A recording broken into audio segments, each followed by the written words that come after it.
नमस्कार दोस्तों, मध्य प्रदेश की नदियों की सीरीज को आइए हम आगे बढ़ाते हैं। और आज हम जिस नदी की बात करने वाले हैं वो है बेतवा नदी। आपको दिख ही रहा है। बेतवा नदी की क्या सहायक नदियां हैं, बेतवा नदी की कुल लंबाई कितनी है, एमपी के अंदर इसकी कितनी लंबाई है, कहाँ से निकलती है, कहाँ को जाती है, तमाम तरह के जीके, कौन से शहर को जाती है, कौन से शहर से होकर जाती है, किनारे इस पर जो मंदिर मस्जिद कुछ भी हैं उनके बारे में भी हम जानेंगे।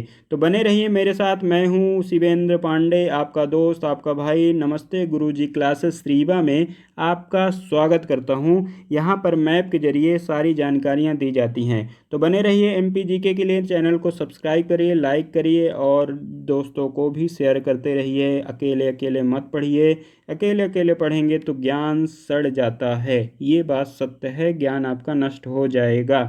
क्योंकि आप तो देख ही रहे हैं काफ़ी लंबा टाइम होने वाला है, कोई ज्ञान है नहीं। इसलिए ज्ञान को थोड़ा सा बांटने का कोशिश करते रहिए, शायद इसमें ही कुछ भला हो जाए। तो आइए बेतवा नदी की बातें हम करते हैं। बेतवा नदी क्या है, देखिए कहाँ से निकलती है। आपके रायसेन के पास से निकलती है। आगे चल के हम बात करेंगे। रायसेन के पास से निकलती है, यमुना में जाके मिल जाती है। रायसेन में एक है कुमरा गांव। कुमरा गांव, देखिए आपको इतना पता होना चाहिए कि मध्य प्रदेश की जो नदियां हैं या तो विंध्याचल पर्वत से निकलती हैं या तो सतपुड़ा पर्वत से निकलती हैं। बार बार मैं इस बात को बोलता हूँ, विंध्याचल पर्वत या तो सतपुड़ा पर्वत, क्योंकि एमपी में केवल दो ही पर्वत हैं। बाकी जो छोटे छोटे पर्वत हैं वो विंध्याचल और सतपुड़ा के विस्तार हैं। अब विंध्याचल देखिए कहाँ से फैला हुआ है, आपके पूर्व से पश्चिम की ओर फैला हुआ है, और या फिर मान लीजिए पश्चिम से पूर्व की ओर फैला हुआ है। इसी तरह सतपुड़ा का भी हाल है। बीच में मैं बता चुका हूँ कि नर्मदा फैली हुई है। अब इधर का पानी पूरा यूपी तरफ जाता है और इधर का पानी पूरा महाराष्ट्र तरफ जाता है। ये बात क्लियर हुई। अब यहाँ से जो आपकी बेतवा नदी बनती है वो भी देखिए यूपी में जा रही है और यमुना में जाके मिल जा रही है। तो आइए हम इसी कहानी को पढ़ते हैं और विस्तार से समझते हैं कि बेतवा से क्या क्या सवाल बनते हैं। आइए हम जानकारी को और एकत्रित करते हैं। तो बेतवा नदी के बारे में अन्य जानकारियाँ क्या हो सकती हैं, ये आपको मैं बता देता हूँ। देखिए बेतवा नदी मध्य प्रदेश के रायसेन जिले के कुमरा गांव से निकलती है। ये आपको जीके के तौर पर रट लेना है। बेतवा मध्य प्रदेश में और प्लस यूपी में बहती है।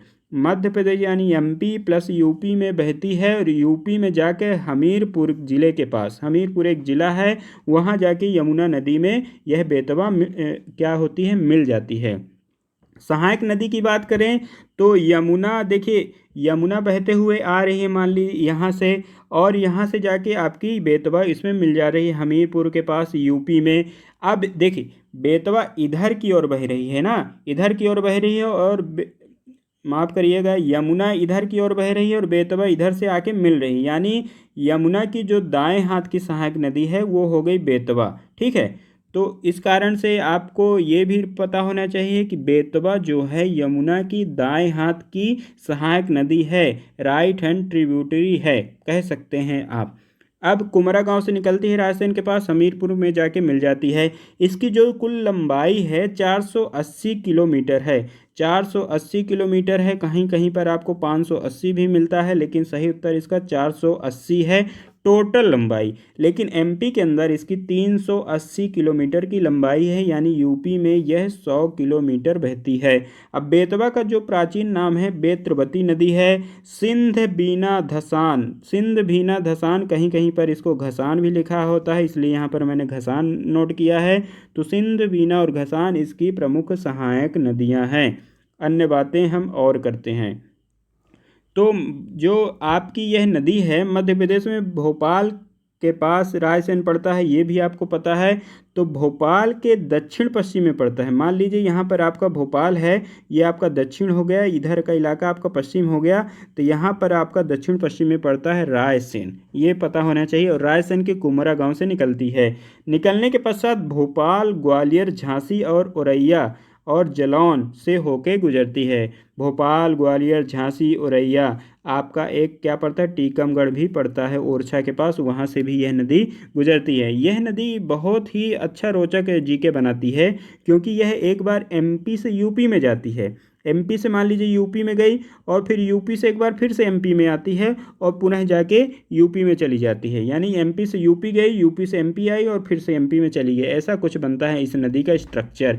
ये आपको तब समझ में आएगा जब आपको एमपी का जो मैप है अच्छी तरह से रटा होना चाहिए, अच्छी तरह से याद होना चाहिए। यहाँ पर आपको पता होना चाहिए कि एमपी का ऐसा कुछ मैप बना है। तो यहाँ पर देखिए यूपी बीच में घुसा हुआ है और यहाँ से आपका टीकमगढ़ लगा हुआ है, तो यहाँ से जाती है और फिर से टीकमगढ़ होके कहाँ चली जाती है, आपके यूपी में चली जाती है। ये जानकारी आपको क्लियर हुई। आइए हम बेतवा नदी पर भविष्य की जो परियोजनाएं हैं उनकी भी बात कर लेते हैं। तो बेतवा नदी पर मध्य प्रदेश में नदी जोड़ो परियोजनाओं के एक भाग के रूप में केन नदी से जोड़ा जा रहा है। बेतवा नदी पर एक उल्लेखनीय परियोजना जो है मध्य प्रदेश और उत्तर प्रदेश राज्यों के बीच एक उपक्रम है जिसको माता टीला बांध के नाम से जाना जाता है। अब माता टीला जो डैम है यहाँ पर प्रवासी पक्षी आते हैं। प्रवासी पक्षियों के बारे में आपको पता है कि विदेश से या किसी अन्य क्षेत्र से यहाँ पर पक्षी आते हैं, ठहरते हैं, अपना भोजन ग्रहण करते हैं, कुछ दिनों तक रहते हैं और प्रवास के तौर पर प्रवासी पक्षियों के तौर पर यहाँ पर ये माता टीला डैम जो है जाना जाता है। तो आशा करता हूँ ये जानकारी आपको अच्छी लगी होगी। यदि अच्छी लगती है तो चैनल को लाइक करिए, शेयर करिए, सब्सक्राइब करिए और बने रहिए मेरे साथ। मैं हूँ आपका दोस्त, आपका भाई शिवेंद्र पांडे। नमस्ते गुरुजी क्लासेस में आपका स्वागत है, हमेशा स्वागत है। और तब तक घर में रहिए, सुरक्षित रहिए, स्वस्थ रहिए। धन्यवाद। Thank you so much.